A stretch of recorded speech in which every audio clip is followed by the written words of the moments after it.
Selamat pagi pendengar setia Radio Cakrawala yang diberkati Tuhan.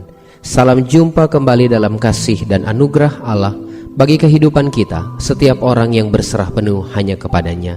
Sesaat lagi kita akan bersama-sama mendengarkan Renungan Oasis Fajar yang akan disampaikan oleh Mayor Risma Manurung. Semoga renungan ini akan menjadi berkat dan kekuatan bagi kita dalam menjalani kehidupan ini. Tuhan Yesus memberkati.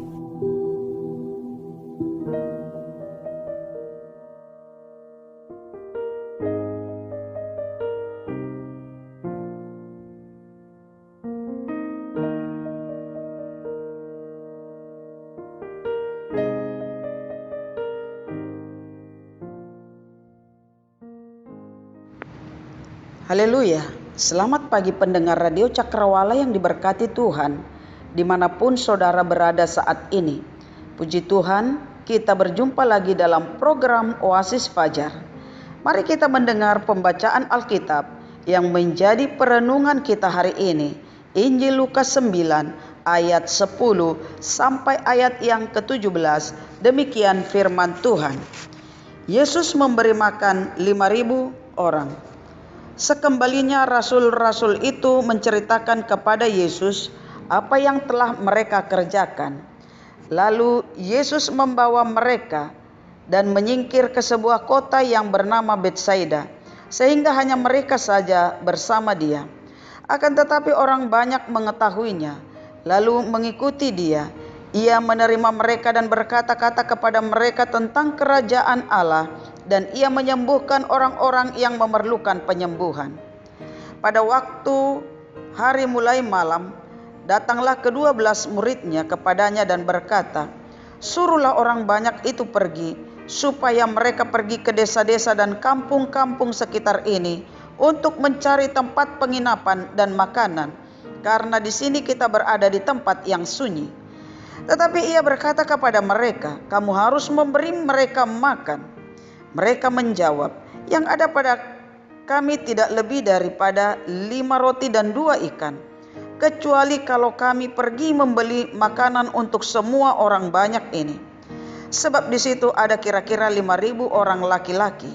Lalu ia berkata kepada murid-muridnya, "Suruhlah mereka duduk berkelompok-kelompok, kira-kira 50 orang sekelompok." Murid-murid melakukannya dan menyuruh semua orang banyak itu duduk. Dan setelah ia mengambil 5 roti dan 2 ikan itu, ia menengadah ke langit, mengucap berkat, lalu memecah-mecahkan roti itu dan memberikannya kepada murid-muridnya, supaya dibagi-bagikannya kepada orang banyak.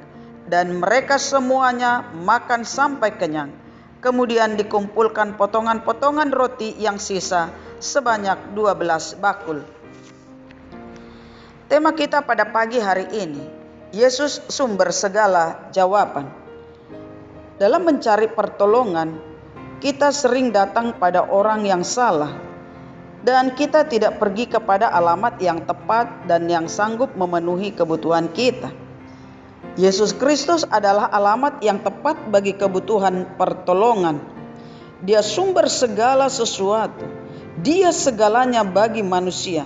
Namun banyak orang belum mau menjadikan dia satu-satunya harapan dan sumber pertolongan. Padahal dialah jawaban yang sesungguhnya dalam semua pergumulan hidup manusia. Saudara pendengar Radio Cakrawala yang diberkati Tuhan, dalam perenungan pagi ini ada beberapa hal yang akan menolong kita untuk memahami bahwa Yesus sumber segala jawaban. Mari kita perhatikan dalam pembacaan firman Tuhan yang baru kita dengar pagi hari ini. Yang pertama adalah Yesus sumber kecukupan. Ayat 16. Dan setelah ia mengambil roti dan 2 ikan itu, ia menengadah ke langit, mengucap berkat, lalu memecah-mecahkan roti itu dan memberikannya kepada orang banyak.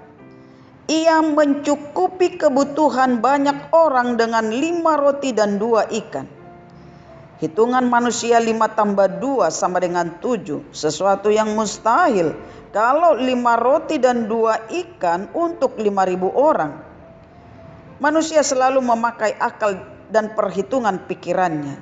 Bagi Tuhan, 5 tambah 2 sama dengan 5.000. Ada kelebihan 12 bakul. Ini membuktikan bahwa tidak ada yang mustahil bagi Allah. Segala sesuatu dapat dibuatnya. Kekristenan tidak hanya memakai logika, tetapi mari pakailah iman kita. Allah sanggup memenuhi apa yang kita butuhkan dalam hidup ini. Mencukupkan diri dengan apa yang ada akan lebih bersukacita ketimbang kita memiliki segala sesuatu disertai kegelisahan. Cukup bukan 5 roti dan 2 ikan untuk 5.000 orang? Bahkan masih ada kelebihan 12 bakul. Masa pandemi ini banyak kekhawatiran karena segala sesuatu menjadi susah. Gunakanlah apa yang kita punya saat ini. Kita melihat pada masa pandemi ini tidak hanya kesulitan yang dialami, tetapi banyak manusia menjadi kreatif. Yang tadinya tidak suka berkebun, jadi berkebun, menanam sayur, menanam lombok, menanam tomat, dan lain sebagainya. Halaman rumah yang tadinya gersang menjadi segar dengan segala tanaman dan bahkan hampir di segala daerah. Manusia menjadi suka menanam bunga. Manusia menjadi suka bersepeda. Lakukan segala sesuatu dan cukupkan diri dengan apa yang kita punya. Rasul Paulus mengalami hal-hal yang menakjubkan dalam hidupnya. Dan itu sebabnya dalam 2 Korintus 9 ayat 8. Dan Allah sanggup melimpahkan segala kasih karunia kepada kamu, supaya kamu senantiasa berkecukupan di dalam segala sesuatu, dan malah berkelimpahan di dalam pelbagai kebajikan. Janji Tuhan bagi kita adalah berkecukupan dan malah berkelimpahan dalam pelbagai kebajikan.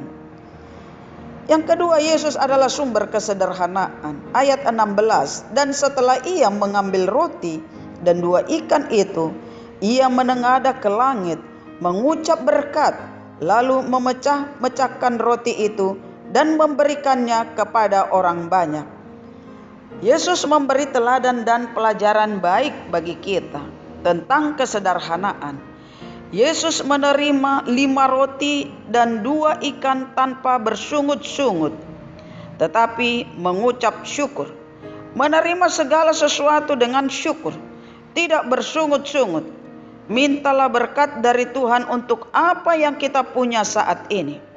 Hidup dalam kesederhanaan bukan berarti memiskinkan diri, tetapi hidup dalam kesederhanaan yang disertai ucapan syukur, maka kita dimampukan menikmati hidup ini. Yesus Kristus memberi teladan kepada kita dalam kesederhanaan. Ia bergaul dengan pemungut cukai dan orang berdosa. Lukas 5 ayat 30, orang-orang Farisi dan ahli-ahli Taurat bersungut-sungut kepada murid-murid Yesus, katanya, "Mengapa kamu makan dan minum bersama-sama dengan pemungut cukai dan orang berdosa?" Orang Farisi hanya mengutamakan harga diri, status sosial, golongan. Itu sebabnya mereka katakan, "Mengapa kamu makan bersama dengan mereka?" Mewakili watak manusia yang selalu mementingkan harga diri dan golongan. Tetapi Yesus menunjukkan sesuatu yang luar biasa dan membuktikan bahwa manusia sama harganya di mata Tuhan. Yesus memberi teladan dan contoh tentang kesederhanaan. Ia mengambil seorang anak kecil, mengajarkan murid-muridnya tentang kesederhanaan. Markus 9 ayat 36, maka Yesus mengambil seorang anak kecil dan menempatkannya di tengah-tengah mereka. Kemudian ia memeluk anak itu. Anak kecil mempunyai sifat sukacita, pemaaf, dan menerima semua orang tanpa curiga. Saudara pendengar Radio Cakrawala yang diberkati Tuhan, mari kita menerima sekeliling kita dan orang lain tanpa harus melihat suku, status sosial, dan lain sebagainya. Mari belajar dari teladan Yesus, mau menerima dan mengutamakan orang lain. Yang ketiga, Yesus adalah sumber pelayanan. Ayat yang ke-17, dan mereka semuanya makan sampai kenyang. Kemudian dikumpulkan potongan-potongan roti yang sisa sebanyak 12 bakul. Ia melayani orang banyak dengan menyuruh mereka duduk. Ayat 15, murid-murid melakukannya dengan menyuruh semua orang banyak itu duduk. Pada saat itu hari sudah mulai malam. Murid-murid berkata supaya mereka pulang untuk mencari penginapan dan makanan. Tetapi Yesus katakan, kamu harus memberi mereka makan. Suruh semua duduk. Dan mereka semua makan sampai kenyang. Yesus memberi teladan kepada kita bahwa Dia adalah sumber pelayanan kita.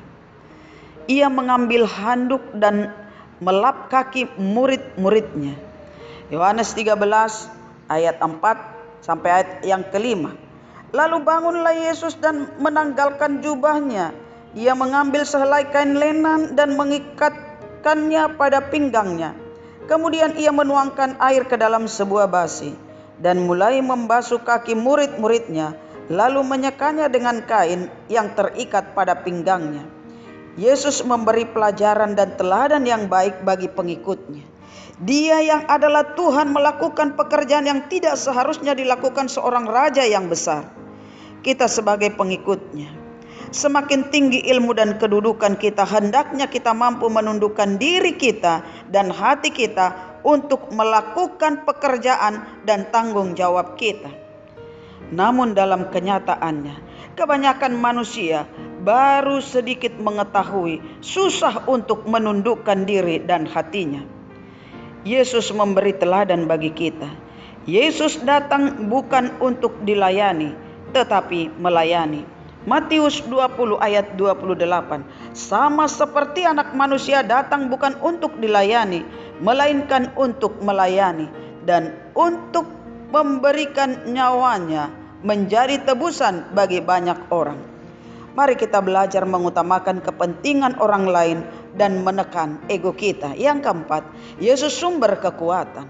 Mazmur 28 ayat 7a dan juga ayat yang ke-8. Tuhan adalah kekuatan dan perisaiku. Ayat 8. Tuhan adalah kekuatan umatnya dan benteng keselamatan bagi orang yang diurapinya. Daud dalam kesulitan hidup yang dialaminya tetap dapat menyadari Tuhan adalah kekuatannya. Tuhan adalah kekuatan umatnya. Yesus Kristus sumber kekuatan pada saat kita dalam penderitaan. 1 Petrus 2 ayat 20 sampai 21. Sebab dapatkah disebut pujian jika kamu menderita pukulan karena kamu berbuat dosa?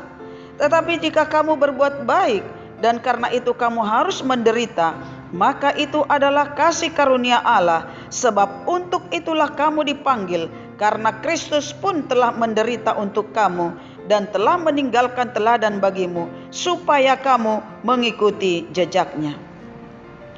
Saudara pendengar Radio Cakrawala yang diberkati Tuhan, selama kita hidup, penderitaan tetap ada. Tetapi firman Tuhan katakan bahwa Yesus Kristus sudah mengalami penderitaan yang hebat, dan Yesus tahu apa yang kita alami. Yesus, dialah sumber kekuatan kita. Pada akhirnya, bersukacitalah di dalam segala pengalaman hidup yang kita alami. Di dalam kekurangan Dia mencukupkan kita. Di dalam ketidakberdayaan Dia menjadi kekuatan kita. Yesus Kristus adalah sumber segala jawaban dalam hidup kita. Tuhan memberkati kita. Amin. Mari kita berdoa. Bapa dalam surga, Tuhan Yesus Juru Selamat kami, terima kasih Bapa untuk perenungan yang boleh kami dengar pagi hari ini. Terima kasih sebab Engkau Tuhan sumber segala jawaban dalam hidup ini. Tuhan sanggup mencukupkan kebutuhan kami melalui pekerjaan-pekerjaan yang kami lakukan. Karena itu Tuhan, berkatilah tempat pekerjaan kami, berkatilah sawah, ladang dan ternak kami di masa-masa pandemik ini. Kami tahu Tuhan Engkau menuntun kami untuk menghadapi kesulitan-kesulitan ini. Di masa-masa sulit ini, kuatkan iman percaya kami. Biarlah hati kami selalu dipenuhi ucapan syukur, sehingga kami dimampukan untuk melihat keajaiban-keajaiban yang Tuhan kerjakan bagi kami. Berilah kami kekuatan ya Bapa. Kami mohon berkat-Mu untuk setiap pendengar Radio Cakrawala Palu. Biarlah setiap pekerjaan dan rencana mereka dibuat Tuhan berhasil. Berkati bangsa kami, berkati para pemimpin bangsa ini. Berkat-Mu Tuhan turun atas kota Palu. Ini doa kami Bapa. Dalam nama Tuhan Yesus kami berdoa. Amin.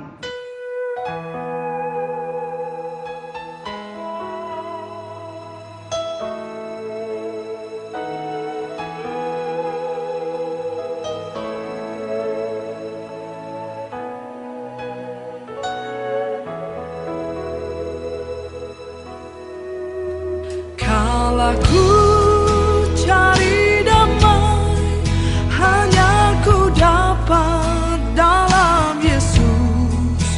Kala ku cari ketenangan, hanya ku temui di dalam Yesus.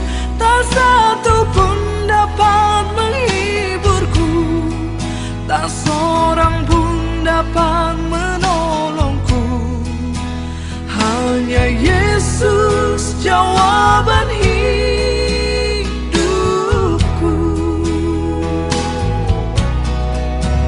Kala ku cari damai, hanya ku dapat dalam Yesus. Kala ku cari ketenangan, hanya ku temui di dalam Yesus. Tak satu pun dapat menghiburku, tak seorang pun dapat menolongku. Hanya Yesus jawaban hidupku.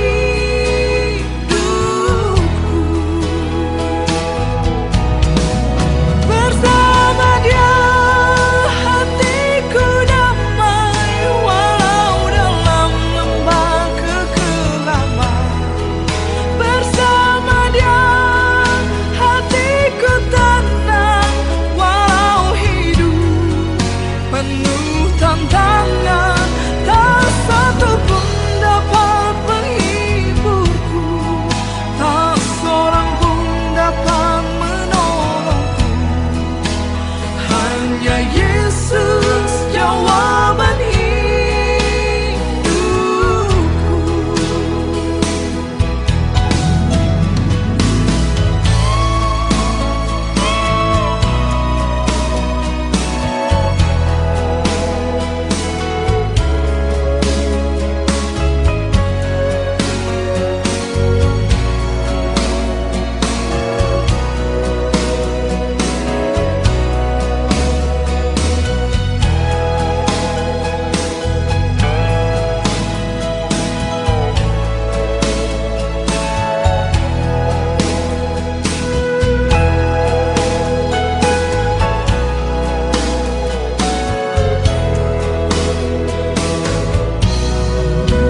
Kala ku cari damai, hanya ku dapat dalam Yesus. Kala ku cari ketenangan, hanya ku temui di dalam Yesus.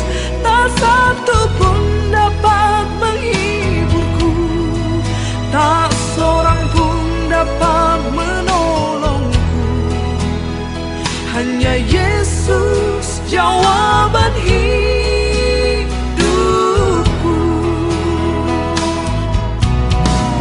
Bersama Dia hatiku damai, walau dalam lembah kekelaman. Bersama Dia hatiku tenang, walau hidup penuh tantangan. Tak satu pun dapat menghiburku,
Pastikan Anda tetap bersama dengan kami di gelombang 89,2 FM, The New Cakrawala Radio. God bless us.